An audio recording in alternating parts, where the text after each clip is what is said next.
So on this project of investigating the Irish priest who died in Korea, this book, Three Winters Cold, which landed, my mum bought at an auction.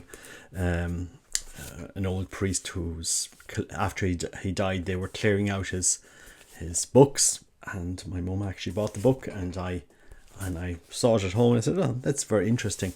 So I'm trying to find out if this book is copyright. It was published by Dublin Brown and Nolan Limited in 1955. That company's gone out of it was wound up 20 years ago, and I don't actually see its copy. It says it's copyright here, and maybe it is. Maybe they've sold the copyright. I have no idea. It's very hard to even contact someone. But in any event, look, I'm going to publish a series just reading out the chapters from this book, so that people have it as a record. I find the book very well written, very compelling, and 6 Irish priests, as far as I'm aware, 6 Irish priests, young priests as well, they died in Korea during this time in 1950, along with many other people, many other religious, many other foreigners, anybody that was foreign and religious, and they were killed. And I think it's important that we keep their memory alive. I think sometimes the saints find us. Sometimes the saints find us, and in a time of this crisis we have in the church, these people that gave their lives for Christ, sometimes they reach out in very unexpected ways. I mean, that's my thoughts on it anyway. So look, I'm going to do episodes chapter by chapter, publish them, and people can listen to them, and if they find them inspiring, at least we keep the memory of these men alive. This book is written by Reverend Philip Crosbie, so he survived, and then he's talking about these Irishmen, and I suppose they don't have a voice now. They gave their lives, but he keeps he talks about them. And so we'll just see how this goes, and let me know. I have reached out to the Columban missionaries in Navan, so they are trying to get some details out to me. I did a lot of research on the web. There isn't massive amount of data on these men, which I find incredible. You would think, for example, this book is nowhere to be found on eBay or Amazon or in any second. Like it simply doesn't. Nearly impossible. There was nowhere I could have found this book on the web. And I'm sure there is more stuff out there. There's no video on them. Doesn't seem to be any movie done them. There is some articles done in the Independent and in some Irish blogs and stuff like that, but it's really kind of the same material, very short. And I think there's more to this story. I really do. I have a lot of friends in South Korea, a lot of good friends, and Catholic friends, and I suppose South Korea has always interested me, and someday I hope to go there. But look, I'll just continue on with this project, and we'll see where it goes. These videos will be monetized, and hopefully we can do something by helping to fund some memorial for these guys, or republish some of the material that's been out there on them. So we'll see where it goes. But I do think it's inspiring, this book, and for a reason. I think it's just come into my hands. So have a listen to this, let me know, and please like and share this video and share it with your friends, and let's keep the memory of these men alive. God bless. Take care. Bye bye. 3 Winters Cold by Reverend Philip Crosbie. 3 winters cold have from the forest shook, 3 summers pride, 3 beauteous springs to yellow autumn turned. Shakespeare sonnet. First published October 1955 and reprinted in November and December 1955. Printed in the Republic of Ireland at the press of the publishers, Clonskeagh, County Dublin. Forward. From July of 1950 till May of 1953, I was a prisoner of the People's Democratic Republic of North Korea. In the winter of 1952-53, I wrote the original manuscript of this story.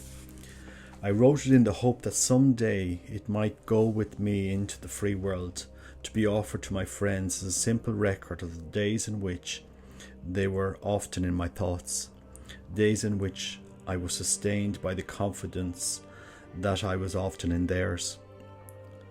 Several false starts I made, with pencil stubs and scraps of paper contributed unwittingly, and all too rarely by interviewers and other officials.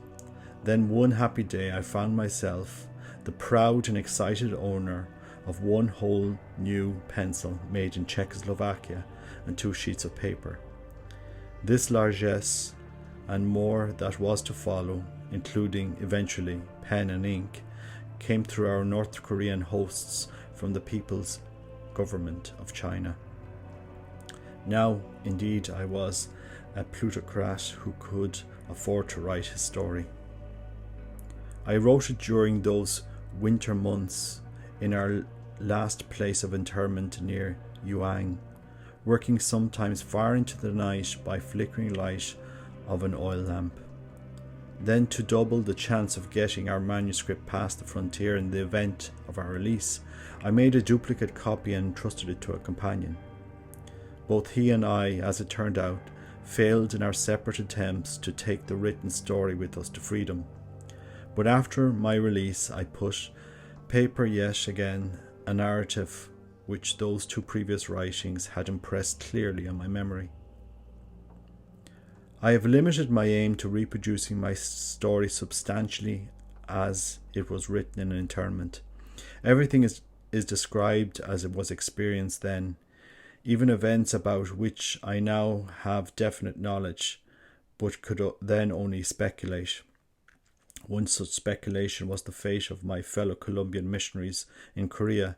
It was only after my arrival to Europe that I learned that 7 had given their lives, among them Chicago-born Monsignor Pat Brennan, prefect apostolic to our southern mission in Mokpo, and Father Tony Collier, my colleague in Hunchon.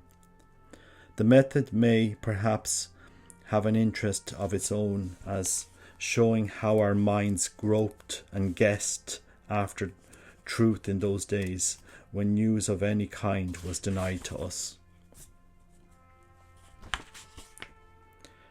Contents. Forward.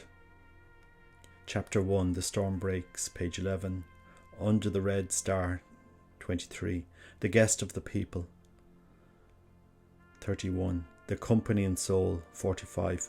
Mustering in Pyongyang, 61. Withering the Droving, 83. Autumn in Yalu, 95. Down the River Kosan, 113. Prelude to Tragedy, 123. The Death Mark, 135.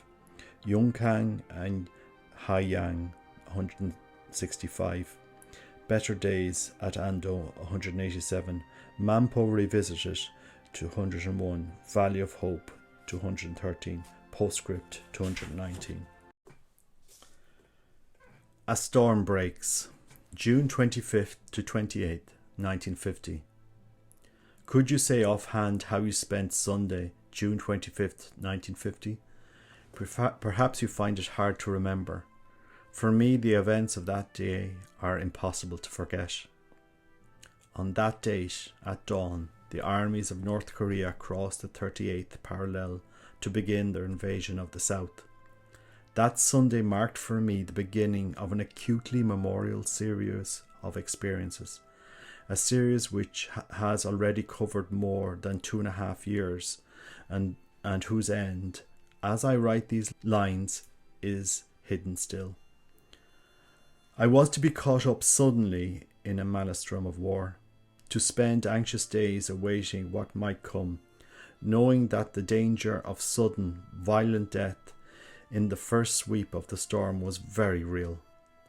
Then to be made captive by the most unfriendly enemy, to find myself thrust in into a close-packed community of people who were, for the most part, strangers to one another and to me.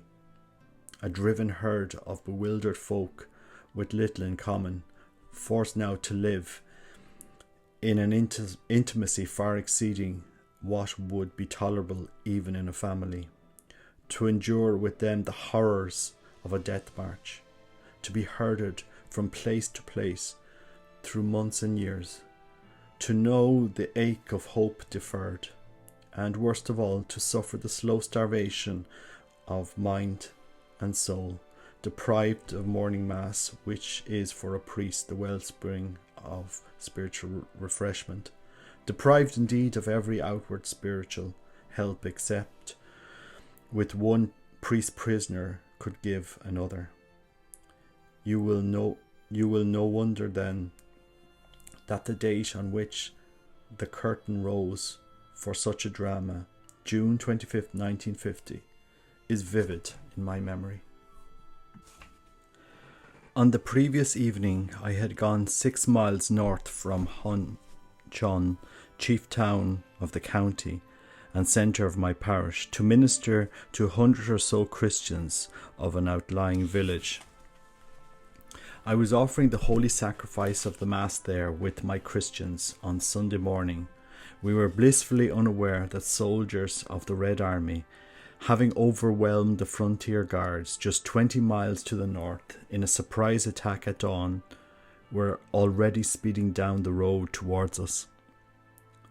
Tired but happy, I walked into mission residence in Hunchon about midday to be greeted by Father Athanasius Chai, my Korean assistant, with news that fighting had broken out at several points along the parallel. I dismissed the news lightly enough.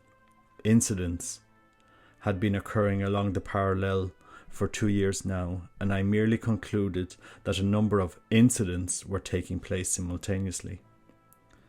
I had business to transact that day in Hunchon, which meant, as business generally does for a missionary, that funds were low and needed replenishing. I was looking forward to combining pleasure with business, for our procurator, Father Hubert Hayward of New Zealand, was a long-standing friend with whom I had shared many memorable experiences, including a period of internment during World War II. Hunchon, headquarters of our mission district and residence of the Prefect Apostolic, Monsignor Thomas Quinlan, was some 16 miles to the north as the crow flies, but 26 by road. I sent a messenger to find out what time a bus would be leaving. They had a schedule, of course, but no one took any heed of that. It was necessary to make inquiries each time one wanted to travel.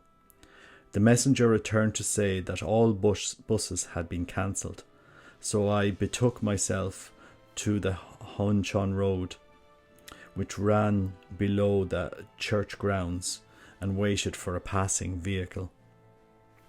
By and by, the light of South Korean army truck came along. It was packed with telegraph linsmen, but they kindly made some room for me. They were a cheerful group to travel with, and I was later to reflect, recalling their laughter and merriment, that they must have been as completely unaware as I was of the gravity of the situation. I fell into conversation with a lad beside me, who proved to be a Christian from a district far to the south. His name was John Pack. The 2-hour journey brought us within sight of Hunchon. As we approached the first buildings of the town, we found military police holding up all traffic. Away to the north we could hear the crash of artillery and the angry chatter of machine guns. The road before us was broken with evacuees, whom the MPs were diverting into field. My companions on the truck became silent and tense. An officer went to make inquiries and soon returned. During the consultations that followed, John Pack took me aside. "Father, this is far more serious than we thought. It looks like the invasion from the north, and already the enemy are landing shells at the northern edge of the town. I think you should return to Hunchon immediately. I thanked him and said I would think over it. Then I stood for a few moments looking down the seething road. My destination was only a mile away. Having come so far, I might as well go on. I shouldered my kit bag, stepped into the crowd, and began threading my way slowly northwards against the tide of humanity pouring to the south. It was not a pleasant spectacle. The sudden flight of most of the townspeople from their homes, young and old, rich and poor, weak and strong, all alike were here. The majority carried some of their belongings with them. A woman, gracefully upright, with huge bundles balanced on their heads and some with babies tied to their backs. The men bowed down under great loads carried on their shoulders. Some throttled their possessions along in handcarts. A few walked beside heavy laden carts drawn by meek-eyed plodding oxen.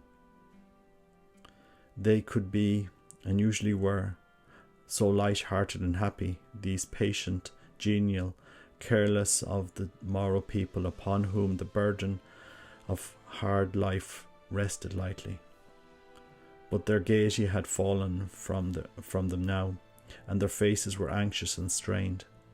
Some, no doubt, would find refuge in the homes of relatives and friends, but the vast majority knew not where they would sleep tonight, nor what they would eat when food they carried, even for a day or two, was gone.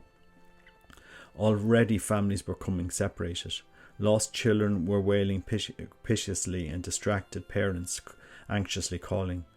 Those thronging thousands had gone to sleep last night, as usual, on the floors of their tiny, crudely built homes, thinking to wake this morning to just another day like any other in their lives which might seem drab and nearly intolerable to us, but which were for them were full of simple joys. Instead, they had woken to find their country torn by war, and peaceful, if monotonous, routine of their days abruptly shattered. Homeless, bewildered, afraid, they were facing today what would prove only to be the beginning of months and years of bitter trial. As I moved along, I attracted some curious stares. Who was this crazy foreigner making his way into town when everyone else was hurrying out? Now and then I met Christians. Ordinarily they would have stopped to talk with a priest, but today they must have hastened on, pausing only to salute the Shuibu with a bow. From the summit of the small hill, the cathedral of Hunchon, now almost completed, looked out over the southern sector of the town. It was a fine sight as the rays of the sinking sun gilded the cut granite of its walls and made of its brass roof a sheet of gold fire. I recalled as I approached the building what a monument it was to the zeal and patience and courage of Monsignor Quillinan, who had planned it as far back as 1938. He had seen its very beginnings interrupted by war, had set about the task again when peace was restored in 1945, and had pushed it through to within an ace of completion in the difficult years that followed. Now, in June 1950, it needed only a little more work on the interior and on the tower to be ready for solemn dedication. The ceremony was planned for August 15th. But as one war had interrupted its beginnings, so another war, it seemed, was now to prevent its completion, perhaps even to destroy all that had been accomplished. 100 yards from the front of the cathedral, and on a lower level, stood Monsignor Quinlan's palace, a Korean house with 3 rooms. Further down the slope was a tiny hall. Lower still, almost at valley level, stood a group of Korean-style buildings, formerly a quadrangle. An L-shaped chapel occupied two sides of the quadrangle. The rest of the premises consisted in a kitchen, a dining room, and three quarters for priests. In the dining room I found Monsignor Quinlan and Father Frank Canavan at their evening meal. Greetings over, I immediately asked if I should return to Hunchon that evening, but Monsignor, in his optimistic way, was inclined to make light of the situation and suggested that I should at least stay for the night, and if the red advance had not stopped, set out the next morning. We sat on after supper, exchanged news and views. I learned that Father Hayward, the procurator, and Father Paddy Burke, whom, like Father Canavan, had only recently arrived in Korea and was still learning the language, had left on a visit to Seoul very early that morning. Rumours of fighting on the parallel had come in before they left, but they had no notion of anything serious was developing.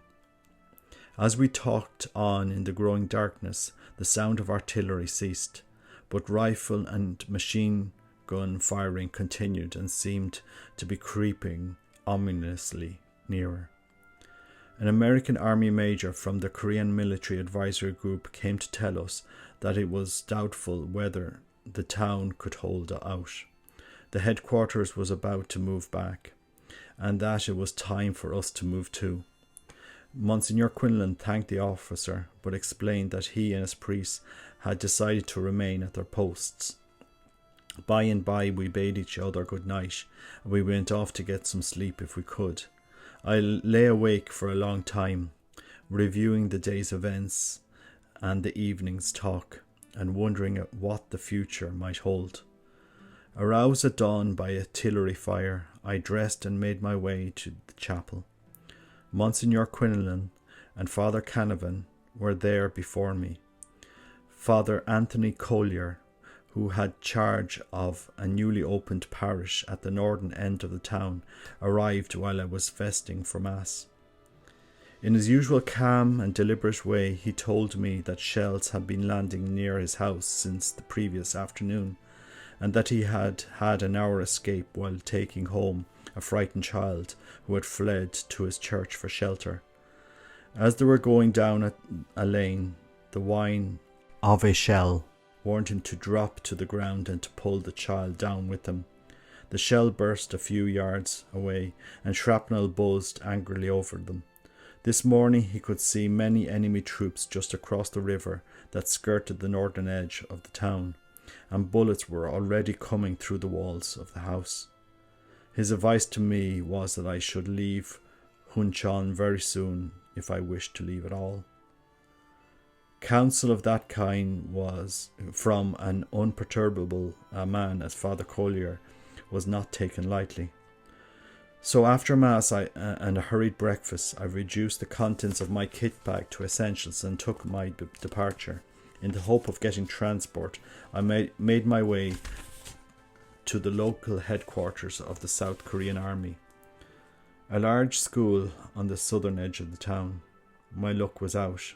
Some trucks had gone south at dawn, but no one knew of any more heading in that direction. Evacuees were still streaming out of the town. Military police were still stationed at the point where we had met them that evening before, and were turning the crowds off the main road into nearby valleys. At their challenge, I identified myself and explained my purpose, and was allowed to pass on down the road. There were 26 miles of this road, and 4 high mountains between me and Hunchon. With shortcuts, I would be able to reduce the distance by perhaps 3 or 4 miles. I stepped out and kept on steadily. The constant booming of guns, still faintly audible when I was 2 mountains and 12 miles away, was a grim reminder that the peace of these leafy valleys and hillsides would soon be shattered. Several times I came upon groups of people all heading south like myself. Some of them quickened their steps to fall in with me and chat for a mile or two. Some brightened visibly when I told them I was bound for Hunchon. No doubt they were calculating that a foreigner would be making for a safer place, and that therefore at Hunchon they, too, might find refuge. Their face would fall when I explained that Hunchon was anything but safe, and that my reason for going there was to be at my post as Catholic priest in charge of the district. They would drop back then, puzzled and disappointed. I reached Hunchon about 4 in the afternoon, to be met by a barrage of anxious inquiries from Father Che and others. Had the Monsignor and the priest left Hunchon? Where was the fighting now, and in what direction was it moving? To these and many other questions I gave the answers I could, and then I asked what news had reached Hunchon in my absence. Northern troops, I was told, had crossed the parallel at a point some 20 miles to the northeast of Hunchon and had advanced some distance down a road that led directly to the town, but their initial drive had now been halted. I conferred with Father Che and Francis, our catechist. What should we do with contents of the church and sacristy? We decided to send the more valuable things next day by ox cart to a neighbouring village off the main road, where they could be stored by Christians. But the frantic excavation of the town had already begun, and next morning we were told not even a sack of gold would hire an ox cart in Hunchon that day. We fell back to an alternative plan.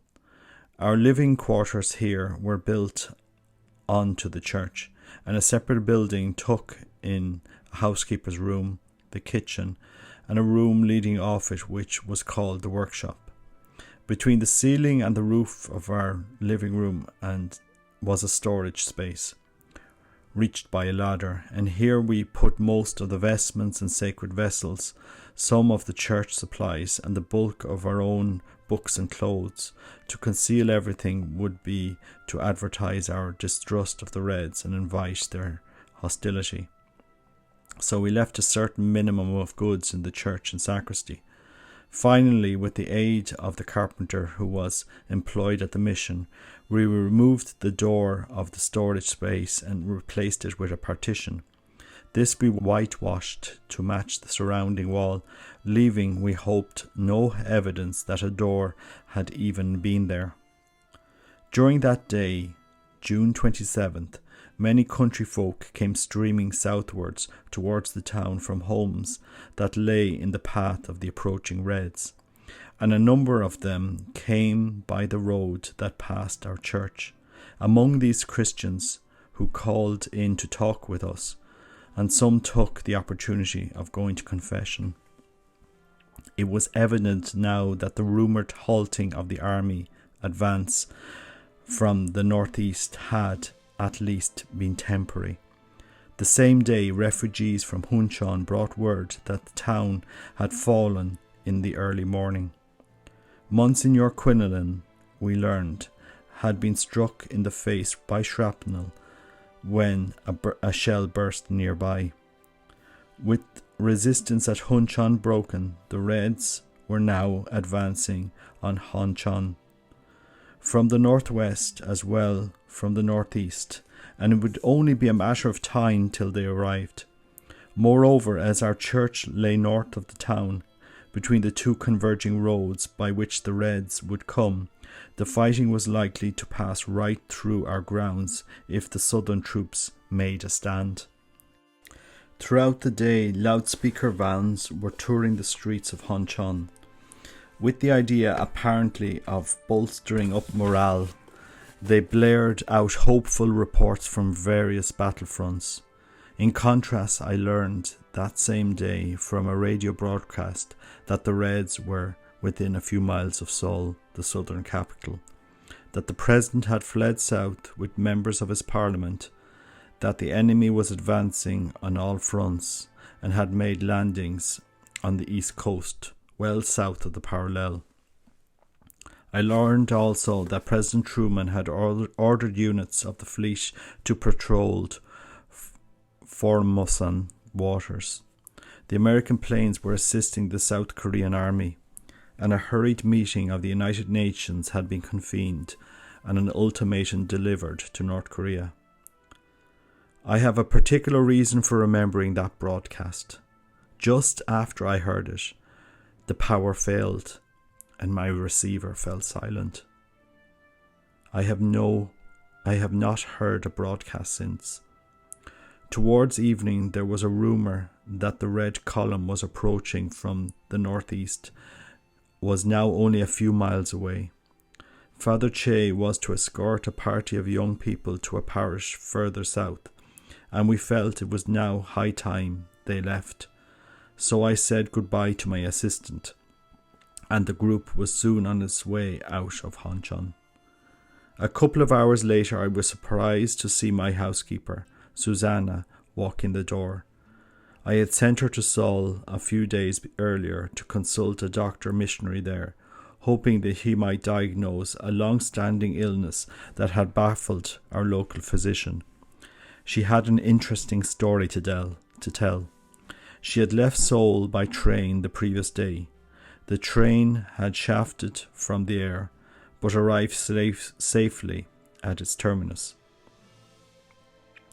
From there, Susanna had a further 30 miles to travel to Hunchon, but the bus service had been abandoned, so she had set out and walked the 30 miles home. Footsore and weary she was, but still serene and smiling. Only her anxiety was for the welfare of the Sinbu. In fact, she had to be restrained from starting in then and there to cook supper for him. I shall not forget the loyalty shown to me in those anxious days by Susanna and the 4 other members of our mission staff. Francis the catechist, Rosa, who for some months had assisted him, the carpenter, and an odd job man who was known as the outside man. Susanna was a widow with a small son. On the morning after her return from Seoul, I tried to persuade her to leave Hunchon. Her reply was that if the Sinbu intended to remain and help the people, then she was going to remain and help the Sinbu. Later in the morning, I sent for Rosa, who lived in the town with her husband and their young family. I spent some time urging both her and Susanna to leave for the country. They and their children, I said, should be away when the northern troops arrived. They would return after the town was occupied. At least reluctantly enough they agreed.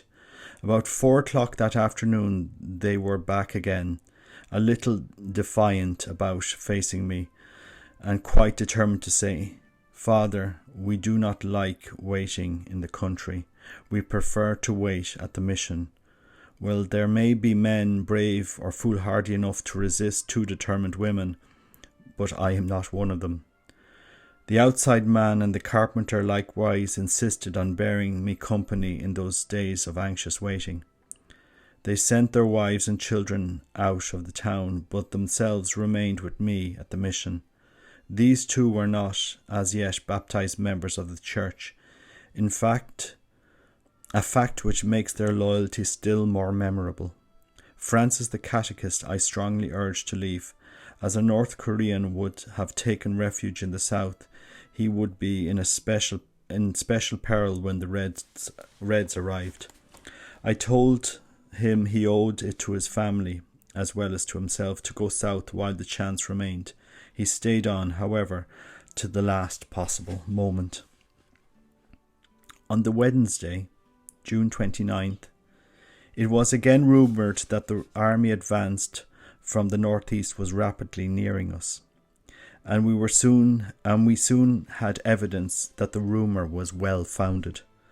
We saw truckloads of troops rushed back from the northwestern sector, tearing through the town and out by the northeast road that met what was obviously the urgent threat. That night, a trusting old granny arrived to say that she and her daughter-in-law and children, plus their belongings, wanted asylum at the church. She had brought the first instalment in the form of a diminutive grandson and a huge bundle of goods, and she wished to deposit both at my doorstep while she went back for the rest of her household.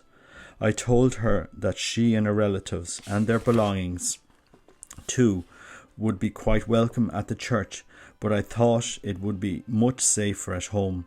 The church, I explained, would probably be one of the first places to be searched and possibly looted by the communists. Nothing daunted by my remarks, the old lady went off to get the rest of her family and their belongings, leaving the tiny grandson perched on top of the bundle of clothes and blankets. Whenever I passed that way, the two little pagan eyes followed me suspiciously. The hours dragged on by hours of waiting, for there was nothing else to do. Waiting for Granny, waiting for the Reds, waiting for who knew what. The carpenter and I were chatting outside the church, our eyes fixed on the northern hills, when suddenly we saw an eerie spectacle that will always come back to me when I see the moon shining on the wooded hill. Ghostly figures silhouetted against the sky were darting furtively from tree to tree. For a long time I watched the fleeting shadows pass. They were Southern soldiers in retreat. From the other side of the town came the sounds that heralded the evacuation of the army barracks, banging and hammering and clamour of many voices and the roar of motor engines. It was then that the catechist, Francis, came to me. Till this 11th hour he had postponed leaving with his family in the hope that he might induce me at the last moment to leave too. Now that it was obvious that the town must fall, he made the final effort to persuade me. Didn't I realise what the noise from the barracks meant? With tears in his eyes, he begged me to go with him and his family. But I could not agree. I gave him what money I had to help him on his way, and the sound of his weeping came back to me as he went off into that night. It was now long after midnight. What had happened to Granny? Weariness had worn down, and suspicion of hostility of the grandson, and eventually he had responded to my friendly overtures and allowed me to take him to the grand housekeeper's room. There, no doubt, he was now sleeping soundly. Well, I needed some sleep myself, and I decided to wait up no longer for his relatives. I was aroused from a deep sleep by the sound of peremptory banging on the outside door. Dressing hastily, I went to meet the Reds and found at my doorstep Granny and the remainder of her household. Relief from tension sometimes has perverse effects on my feeling of welcome for them at that moment was not, I fear, much warmer than it would have been for the Red visitors I expected. Granny explained that she had hit on a compromise plan. She would leave only her goods and chattels here and take her family to the country. Resisting the temptation to bid her to take the whole lot to the nearest lake, I went to arouse her grandson.